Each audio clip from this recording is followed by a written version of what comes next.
Salam, selamat sore ibu-ibu. Kita mulai ibadah ini, kita berdiri saat teduh.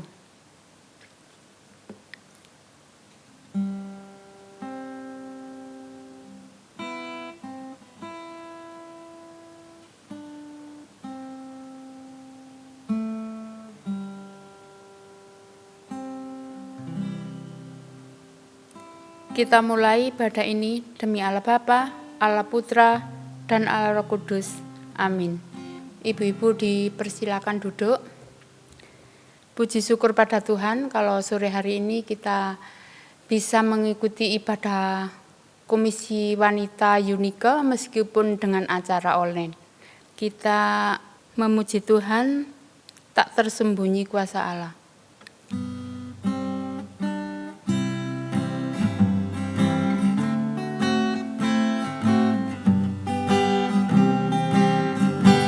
Tak tersembunyi kuasa Allah, kalau lain ditolong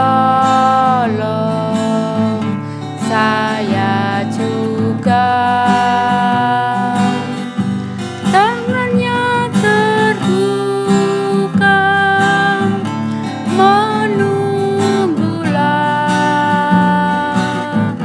tak tersembunyi kuasa Allah, kemurahan-Mu lebih dari hidup, kemurahan-Mu lebih dari bahwa lidahku memuji Engkau, kemurahan-Mu lebih dari hidup. Oh, sungai dari Allah penuhkanku. Oh, sungai dari Allah mengalir dalamku. Oh, sungai dari Allah puaskanku. Oh, sungai dari Allah kehidupanku. Sebelum kita lanjutkan memuji Tuhan, mari kita berdoa. Bapa kami yang ada dalam kerajaan surga, segala puji dan syukur kenakan padamu Tuhan. Terima kasih Bapa, kalau hari ini Kau beri kami kekuatan kesehatan, sehingga kami bisa ibadah meskipun dengan acara online. Kami percaya Tuhan, Engkau juga memberkati kami yang juga berada di rumah, mengikuti ibadah online ini. Kuserahkan ibadah ini dalam tangan-Mu Tuhan. Doa kami yang kurang sempurna ini Tuhan, semua Ku alaskan dalam nama Tuhan kami Yesus Kristus. Haleluya, amin. Selanjutnya kita akan mendengarkan firman Tuhan yang akan disampaikan oleh hambanya Ibu Evangelis Margaret. Kita memuji Tuhan sekali lagi di tengah ombak dan arus pencobaan.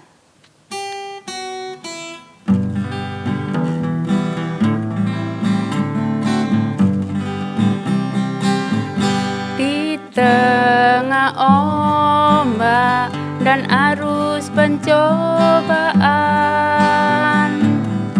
hampir terhilang tujuan arah hidupku. Bagaikan kapal yang selalu diombang-ambingkan, mengharap kasih-Nya seolah-olah tiada mampu. Yesus perhatikan kehidupan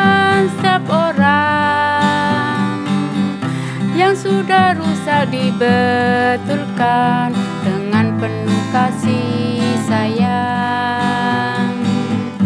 Yesus perhatikan tiap tetesan air mata.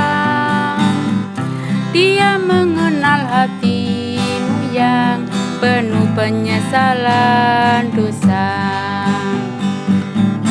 Di tengah ombak dan arus pencobaan, hampir terhilang tujuan arah hidupku.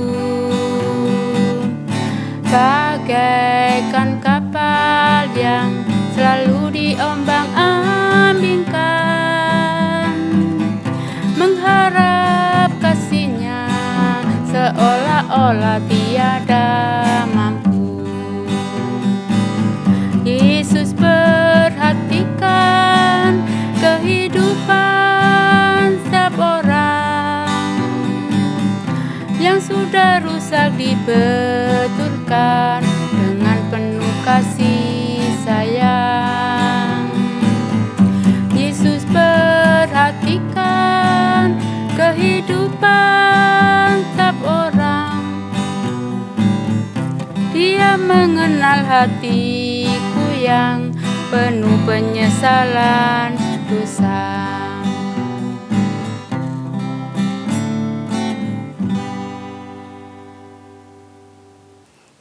Selamat petang ibu-ibu yang dikasihi Tuhan.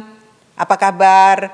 Saya yakin ibu-ibu di dalam keadaan sehat dan kita semua boleh melewati hari-hari dengan pertolongan Tuhan. Khususnya pada masa pandemi ini kita boleh lewati dengan pertolongan Tuhan, kasih karunia Tuhan cukup bagi kita sekalian. Mari kita berdoa. Kami bersyukur kepadamu Tuhan Yesus, bahwa Engkau sungguh baik bagi kami, bahwa anugerah-Mu cukup bagi kami setiap hari, bahwa kekuatan Tuhan kepada kami sungguh ya Tuhan ajaib, karena Tuhan selalu memberikan kekuatan-kekuatan yang baru bagi kami setiap hari. Terima kasih Tuhan Yesus untuk kasih karunia yang menopang kehidupan kami sehari lewat sehari.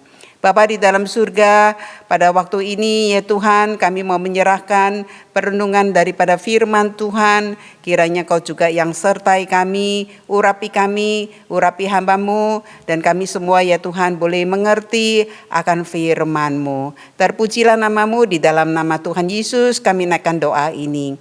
Amin. Sore ini kita akan merenungkan satu tema, yaitu keluarga yang bahagia. Saudara-saudara yang dikasihi Tuhan, saya diberikan satu tema ini dengan mengambil bacaan Alkitab dari Amsal 17 ayat 1 dan 2. Akan saya bacakan. Lebih baik sekarat roti yang kering disertai dengan ketentraman daripada makanan daging seruma disertai dengan perbantahan. Budak yang berakal budi akan berkuasa atas anak yang membuat malu, dan akan mendapat bagian warisan bersama-sama dengan saudara-saudara anak itu. Saudara-saudara yang dikasihi Tuhan, adakah satu keluarga yang tidak pernah bertengkar atau konflik? Pasti ada, saudara-saudara. Tetapi pertengkaran itu bukan artinya mendatangkan suatu pertikaian yang hebat atau bahkan sampai terjadi perceraian, bukan. Kalau ada pertengkaran ataupun juga ketidaksamaan paham di dalam keluarga, khususnya suami istri, saya yakin itu semua untuk semakin mengenal satu dengan yang lainnya, semakin mengerti apa maksud daripada pasangan hidup. Nah, saudara-saudara, ada banyak faktor yang dikehendaki oleh suami atau istri atau anak. Hari ini pertikaian atau pertengkaran itu bisa terjadi karena faktor ekonomi, masalah keuangan. Nah, saudara-saudara yang dikasihi Tuhan, siapakah yang di dunia ini yang tidak butuh uang? Kita menjalankan kehidupan ini membutuhkan uang. Kita membutuhkan untuk menyekolahkan anak, untuk membeli makanan, dan untuk pekerjaan-pekerjaan yang lain dan sebagainya. Sore hari ini kita akan melihat bahwa di dalam kehidupan orang yang hidupnya sederhana itu bukan berarti dia tidak bahagia di dalam kehidupannya. Sekalipun dia mempunyai makanan yang sederhana saja, tetapi jikalau di dalam keluarga itu penuh dengan pengertian, lalu mengucap syukur bersama, maka makanan yang sederhana itu pun juga menjadi nikmat, bukan? Nah, saudara-saudara, di sini dikatakan makan roti kering. Apa yang dimaksud dengan roti kering? Roti kering itu biasanya adalah makanan yang sangat sederhana. Bukan berarti semua roti kering itu adalah makanan yang dipakai untuk kiasan orangnya miskin yang makan, bukan. Tetapi di dalam Alkitab ini pada zaman dahulu itu mungkin begini, makanan-makanan yang tersisa dijemur begitu ya. Nanti sisa-sisa itu yang dijemur itu nanti dimakannya sebagai roti yang kering. Dibandingkan dengan makanan daging. Di sini dikatakan keluarga yang berlimpah ruah dengan kekayaan. Makanannya daging, makanannya daging ikan, mungkin sapi atau dari ayam dan sebagainya. Tapi itu apakah bisa mendatangkan kedamaian di dalam keluarga? Itu pun juga belum tentu, saudara-saudara yang dikasihi Tuhan. Bisa saja di tengah-tengah kehidupan yang demikian, mereka seringkali bertikai satu dengan lainnya. Saudara-saudara, untuk menghindari pertikaian tentang keuangan itu, maka kita perlu ada dua hal yang saya utamakan di sini. Yang pertama yaitu mengutamakan nilai-nilai kekekalan. Sebagai orang tua, bila membawa keluarganya ke dalam nilai-nilai kekekalan, maka tentu saja akan mengurangi masalah yang dihadapi jikalau mereka mempunyai konsep yang demikian. Nilai-nilai kekekalan itu apa? Nanti akan saya jelaskan. Saudara-saudara, tapi orang-orang yang sudah percaya kepada Kristus Yesus bukan berarti terlepas dari kesulitan keuangan. Karena tubuh ini masih terikat dengan segala kedagingan dan keinginan hidup di dalam dunia, harga diri, ego, kemewahan dan sebagainya. Hal kedagingan ini bagi orang-orang percaya kepada Tuhan Yesus itu akan berperang di dalam dirinya jikalau dia sungguh-sungguh bersandar kepada Tuhan. Artinya berperang itu artinya apakah dia ingin memenuhi kedagingannya ataupun juga dia mau hidup kudus sesuai dengan firman Tuhan. Apakah dia mau menerima tawaran yang mendapatkan uang lebih banyak padahal itu bukan miliknya, atau dia menghormati Allah, dia mau bergantung sepenuhnya kepada Allah. Saudara-saudaranya dikasihi Tuhan, godaan dari dunia, godaan dari diri sendiri bisa membuat anak Tuhan itu jatuh di dalam dosa. Tetapi jikalau seseorang dia memegang nilai-nilai kekekalan ini, dia tahu nilai-nilai kekekalan ini lebih berharga daripada segala kemewahan di dalam dunia, maka kita tahu bahwa orang itu akan hidup akan Tuhan. Dia akan dipimpin oleh Tuhan. Nilai-nilai kekekalan itu menjauhkan dia akan ketamakan, akan meninggikan harga diri, akan kemewahan yang dia puja-puja, bahkan mengambil milik orang lain, harta orang lain secara ilegal. Saudara-saudara yang dikasihi Tuhan, nilai-nilai kekekalan itu apa? Nilai-nilai kekekalan yaitu kalau dia tahu bahwa di dalam dunia ini dia hidup hanya sementara, Harta yang diberikan kepada dia itu adalah titipan Tuhan. Sedangkan nilai kekekalan itu adalah yang untuk selama-lamanya bersama-sama dengan Tuhan. Di mana dia akan hidup dengan Tuhan di dalam kemuliaan bersama dengannya. Saudara-saudara yang dikasihi Tuhan, orang-orang yang memegang nilai-nilai kekekalan, dia akan memegang teguh firman Tuhan. Dia akan menjalani hidup ini supaya jangan menyimpang dari ke kanan atau ke kiri daripada ajaran firman Tuhan. Dia juga bisa bergantung kepada Tuhan, melihat pengharapan daripada Tuhan. Misalkan begini ya, kalau kesulitan sudah waktunya harus kontrak rumah, ataupun juga harus membayar uang pangkal bagi anak-anak yang sedang sekolah. Saudara-saudara, kalau mereka sedang di dalam kebutuhan ini, lalu mereka mengatakan, nanti Tuhan pasti buka jalan bagi mereka. Tuhan sendiri yang akan menolong mereka. Saudara-saudara, maka di dalam pengertian bersama di dalam kesatuan keluarga ini, mereka akan melihat saudara-saudara, kemurahan Tuhan, anugerah Tuhan yang dicurahkan di tengah-tengah kesulitan hidup itu. Pasti ada jalan keluar. Saya pun juga mengalami berulang kali di mana Tuhan begitu baiknya ketika saya dan keluarga saya di dalam keadaan yang sangat sulit. Tapi Tuhan itu baik, Tuhan itu menolongnya. Inilah yang kita akan melihat hasil penyerahan kepada Tuhan. Akan tampak begitu indah kalau kita melihat pertolongan dari Tuhan. Saudara-saudara yang dikasihi Tuhan, sudahkah kita selalu mau menyerahkan diri kepada Tuhan di dalam semua perkara? Saudara-saudara yang dikasihi Tuhan, jikalau kita mau dengan cara kita sendiri, maka itu akhirnya bagaimana saudara-saudara? Akhirnya itu misalkan dia caranya dengan korupsi uang di kantor, atau dia menipu seseorang, atau dia terus mencari bantuan dari orang lain. Saudara-saudara, akhirnya itu akan menjadi sesuatu yang mencelakakan dia sendiri. Saya baru membaca dari satu berita di media.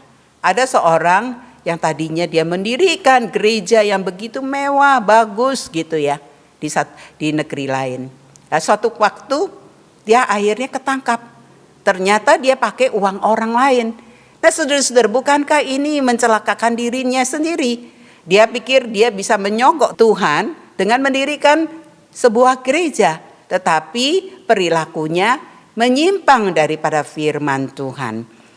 Saudara-saudara yang dikasihi Tuhan, di dalam kitab Perjanjian Lama ada seorang yang kita kenal namanya Musa. Dia sejak bayi diambil dari putri Firaun. Nah, saudara-saudara, ketika diambil dia menjadi putra daripada putri Firaun itu, saudara-saudara, tapi dia mau membela bangsa Israel yang sedang ditindas oleh orang-orang Mesir itu. Dia pakai caranya sendiri. Sehingga bagaimana saudara-saudara? Dia ketika ada orang di situ dikatakan orang Ibrani, yaitu orang Israel, sedang bertengkar dengan orang Mesir, maka dia memukul orang Mesir itu sampai mati. Nah, ini cara Musa. Tapi dia, saudara-saudara, dia tahu bahwa ini tidak benar. Sehingga akhirnya dia akan dibunuh oleh raja sendiri.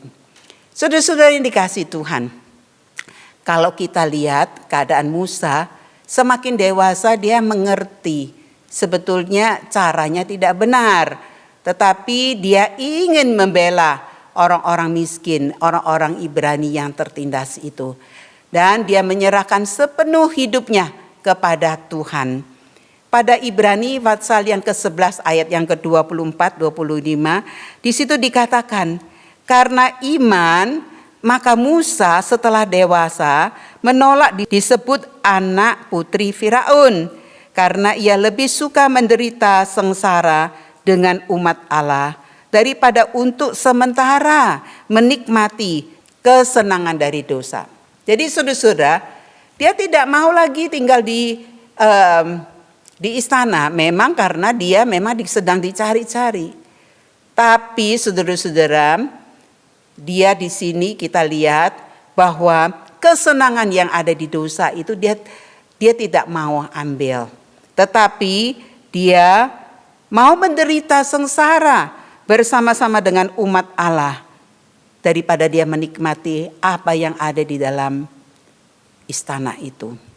Saudara-saudara, ini merupakan iman daripada Musa yang sudah dipupuk oleh keluarganya sendiri, karena pada masa kecilnya dia itu diberikan susu, diberikan makanan oleh ibunya. Nah, saudara-saudara, tentu ibunya menaruh iman di dalam hati daripada Musa itu. Saudara-saudara yang dikasihi Tuhan, sekalipun kemudian dia harus menjalankan tugas yang begitu mulia dan berat membawa bangsa Israel keluar dari tanah Mesir, tetapi dia merasa ini adalah jalan yang paling baik buat dia, karena dia tidak mau mengikuti kesenangan untuk berbuat dosa di tempat Mesir.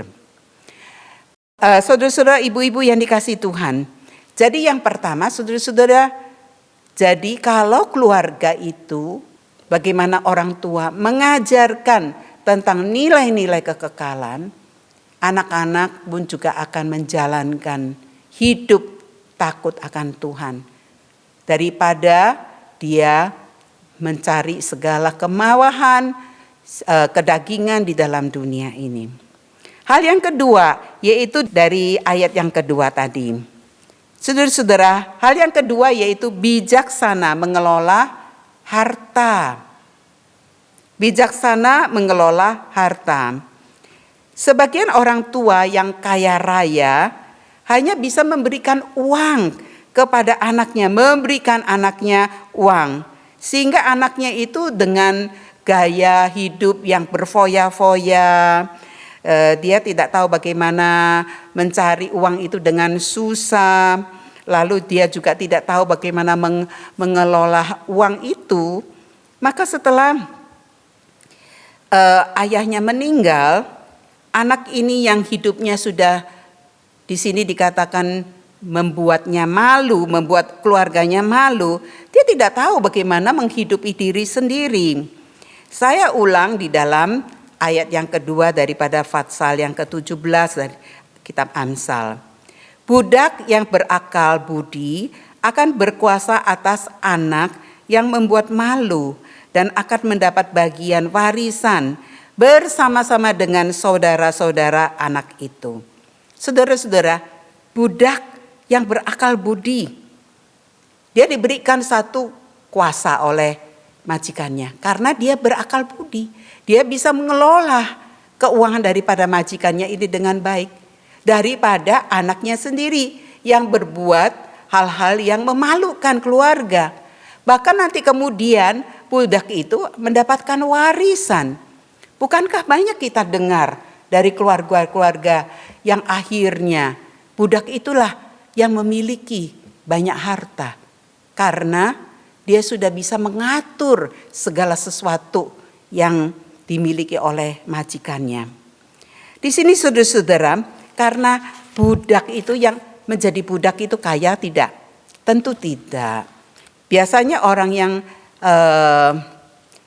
yang kehidupannya itu di dalam kesulitan bisa timbul hikmat, yaitu dia akan berjuang, bekerja keras untuk memperoleh segala sesuatu untuk nanti kehidupannya, untuk kehidupan yang layak. Dan juga dia bisa hidup hemat, dia tidak akan sembarangan.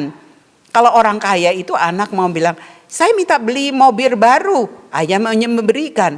Nanti beli lagi, yang ganti lagi yang baru, bapaknya memberikannya lagi. Nah saudara-saudara, kita bisa membayangkan anak yang begini, apakah yang mempunyai gaya hidup yang wah itu apakah bisa hidup hemat? Tentu tidak. Tetapi bagi seorang budak yang tidak mempunyai apa-apa, dia mengumpulkan dari uang yang sedikit, itulah nanti menjadi bekal bagi kemudian hidupnya. Dan dia juga dapat mengatur, ya. Sekarang kan ada perkuliahan manajemen, ya. Nah, jadi dia bisa mengatur pekerjaannya. Jadi dia sejak muda ikut dari majikannya. Dia tahu majikannya berbuat begini, lalu dia ikut mengaturnya sehingga nantinya dia berhasil. Beberapa waktu ini saya ngobrol, ada seorang teman SMA. Kami punya grup alumni di sekolahan di Jakarta, sekolah Katolik yang terkenal. Nah, sudah sampai saat ini kami ini sudah tua-tua, ya. Ada seorang yang dia itu memang bukan Kristen, tetapi dia cerita banyak, ya. Dia mengatakan gini, mereka di situ dulu panggil saya Aichen gitu ya. Aichen, saya itu dulu enggak punya ayah, enggak punya ibu. Waktu saya SMA itu salah seorangnya meninggal. Lalu satu lagi waktu SMP itu juga meninggal. Jadi saya waktu itu pingin sekali masuk perguruan tinggi. Tapi saya tidak punya biaya. Keluarga dari ibu saya ini mampu sebetulnya. Tapi mereka tidak mau membantu saya. Tapi saya gigih, dia bilang. Saya ini terus bekerja sambil kuliah. S1, S2, S3. Wah, hebat sekali. Lalu saudara-saudara, dia itu menjadi dosen di satu perguruan tinggi. Bahkan menjadi dekan di fakultasnya di mana dia kuliah itu. Jadi dekan. Saudara-saudara, sekalipun dia adalah dari keluarga yang orang tuanya tidak ada. Tetapi dia bisa berjuang, dia bisa menghidupkan diri sendiri, dia bisa hemat, dia tahu punya tujuan. Nah, saudara-saudara, tapi kalau orang kaya kan beda ya, hidupnya itu mewah. Bahkan saya pernah dengar ini seorang pengkhotbah besar ya, dia mengatakan, saya pernah dengar itu orang itu dia mengatakan demikian sama ayahnya. Ayahnya itu bilang begini, kamu ini terus-terusan minta ganti mobil. Dulu papa ini hidupnya susah. Lalu anaknya bilang begini, suruh siapa papa dulu hidup susah? Kan saya sekarang hidupnya senang. Loh, malah bicara membalikkan perkara itu kepada ayahnya. Tetapi sebagai orang tua, saudara-saudara, sebaliknya kalau orang tua tidak memberikan, dia juga punya hak, bukan? Nah, saudara-saudara, saya lihat juga tidak sedikit orang kaya, tetapi dia tidak membiarkan anaknya hidupnya itu berfoya-foya. Bahkan disuruh bekerja di perusahaan layak dengan karyawannya. Jadi mulai dari bawah dia bekerja. Kamu harus ikuti sama si bapak ini ya, dengan cara-caranya di dalam perusahaan. Akhirnya anak ini tahu mana ada lobang-lobang daripada perusahaan itu yang bisa, artinya celah-celah yang bisa memboroskan keuangan dari perusahaannya. Sambil dia bekerja, dia mengetahui, dia memperbaiki sistem daripada perusahaannya. Nah, saudara-saudara, ini orang tua yang cerdas. Tetapi banyak orang tua membiarkan anaknya tidak demikian. Sehingga yang lebih bijaksana itu adalah budaknya, karyawannya. Dan akhirnya karyawannya ini mendapatkan warisan bersama-sama dengan saudara daripada anak yang memalukan itu dari majikannya. Nah, saudara-saudara, kalau kita melihat demikian, ibu-ibu, bagaimana dengan sikap kita terhadap anak-anak? Apakah kita mau membiarkan anak-anak itu kemudian susah? Atau sekarang susah, tapi kemudian mereka bisa mengelola uangnya sendiri, dapat hidup mandiri. Itulah yang dikehendaki, sebetulnya demikian.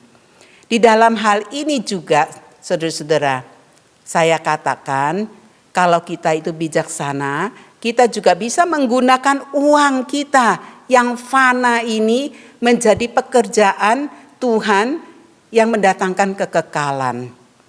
Saudara-saudara, kita itu satu hari makan berapa kali? Apakah sampai 10 kali? Enggak toh? Paling tidak 3 kali, 4 kali, ya itu sudah cukup kenyang. Kalau kita tinggal di rumah yang besar, rumah yang kecil, toh juga ada tempat tidurnya cuma 1 kan. Masa saudara mau tidur 10 ranjang? 10 tempat tidur, enggak kan? Cuma 1. Nah saudara-saudara, harta kita itu yang banyak untuk apa? Itu ada titipan Tuhan. Sebab itu uang yang fana, jikalau kita persembahkan kepada Tuhan untuk pekerjaan Tuhan, maka itu akan mendatangkan hal yang kekal. Saudara-saudara, saya ini tahu beberapa gereja ya yang biasanya mereka itu mulai mendirikan sekolah minggu dulu ya. Karena saya juga memegang pos PI, jadi tahu mulai-mulai itu pegang sekolah minggu. Tapi ada gereja seperti kayak di sini Kalam Kudus, dimanapun juga Kalam Kudus itu mendirikan sekolah dulu, ya sekolah yang didirikan. Dari mana uangnya? Dari jemaat, dari orang-orang yang mengasihi Tuhan. Jadi gereja ini sendiri belum ada, tetapi dukungan daripada gereja pusat, dari cabang-cabang lain mendukung, mengirimkan hamba Tuhan ke tempat yang baru. Disitulah mereka mengirimkan uang, lalu mendidik anak-anak itu supaya bisa percaya kepada Tuhan Yesus. Saudara, uang itu yang tidak bisa dibawa ke surga, yang fana, tetapi kalau digunakan dengan benar untuk pekerjaan Tuhan, menjadi satu berkat, yaitu orang lain boleh percaya kepada Tuhan, pekerjaan Tuhan diluaskan, dan Tuhan pun juga dipermuliakan. Sebab itu saudara-saudara, kalau kita lihat bagaimana kita bijak menggunakan uang, didik dulu kita, keluarga kita dengan baik. Dan jangan lupa bahwa pekerjaan Tuhan itu membutuhkan kantong-kantong kita. Setuju saudara-saudara? Ya, saya lihat waktu dulu saya melayani di satu tempat ya di gereja di Malang ini, ada seorang ibu yang sudah tua sekali, ya. Dia itu dapat pensiun dan daripada suaminya. Uangnya tidak banyak, tetapi setiap kali saya kunjung, dia bilang, "Ibu, ini saya titip ya untuk gereja, ini uang persembahan perpuluhan." Ya, itu uang tidak banyak, tetapi dia bisa memberikan itu bagiannya kepada Tuhan. Saudara-saudara, apa yang kita berikan untuk Tuhan? Selama ini kita hanya melihat saja, atau saya bilang, oh saya cukup memberikan kepada Tuhan. Nah itu semua hanya saudara dan Tuhan saja yang tahu. Kiranya dengan uang ini mendatangkan berkat bagi keluarga kita dan juga untuk meluaskan kerajaan Allah. Mari kita berdoa. Kami sungguh bersyukur kepadamu ya Tuhan. Kami boleh hidup, bekerja, dan juga menafkahi keluarga kami di dalam anugerah Tuhan di bumi Indonesia ini. Kami sungguh bersyukur kepada Tuhan. Banyak anugerah, kesempatan yang Tuhan berikan supaya kami boleh mendapatkan materi, kami boleh mendapatkan kecukupan. Saat ini Tuhan Yesus, kami mau berdoa, kiranya Engkau tetap menyertai kami. Biarlah kami boleh hidup sejalan dengan firman-Mu. Supaya ya Tuhan, jangan sampai kami mempunyai hati yang laba, lebih daripada apa yang Tuhan sudah berikan. Ajar kami juga mengasihi orang-orang yang belum percaya kepada Tuhan, supaya mereka boleh diselamatkan melalui uang kami. Terima kasih Tuhan, berkati ibu-ibu di gereja ini. Di dalam nama Tuhan Yesus kami naikkan doa ini. Amin. Tuhan memberkati. Kami mewakili ibu-ibu mengucapkan terima kasih kepada Ibu Evangelis Margaret yang telah menyampaikan firman Tuhan. Kiranya melalui firman ini kita boleh dikuatkan, iman kita semakin diteguhkan hati kita. Selanjutnya kami akan membacakan pengumuman Jumat pertama tanggal 18 Februari 2022 ibadah Komisi Wanita online. Firman Tuhan dilayani oleh Evangelis Daniel Irot dengan tema Iman dan Ketakutan Keluargaku. Liturgis Ibu Priskila. 2. Komunitas wanita melalui Zoom setiap Jumat keempat tanggal 25 Februari 2022. Mengundang ibu-ibu ikut bergabung dan bersama belajar, berbagi, dan bertumbuh menjadi murid Yesus yang memuridkan.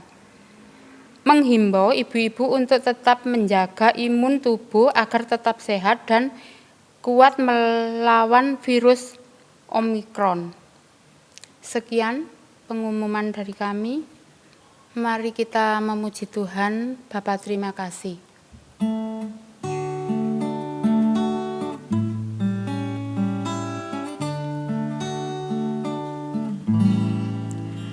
Bapa, terima kasih. Bapa, terima kasih. Bapa di dalam surga,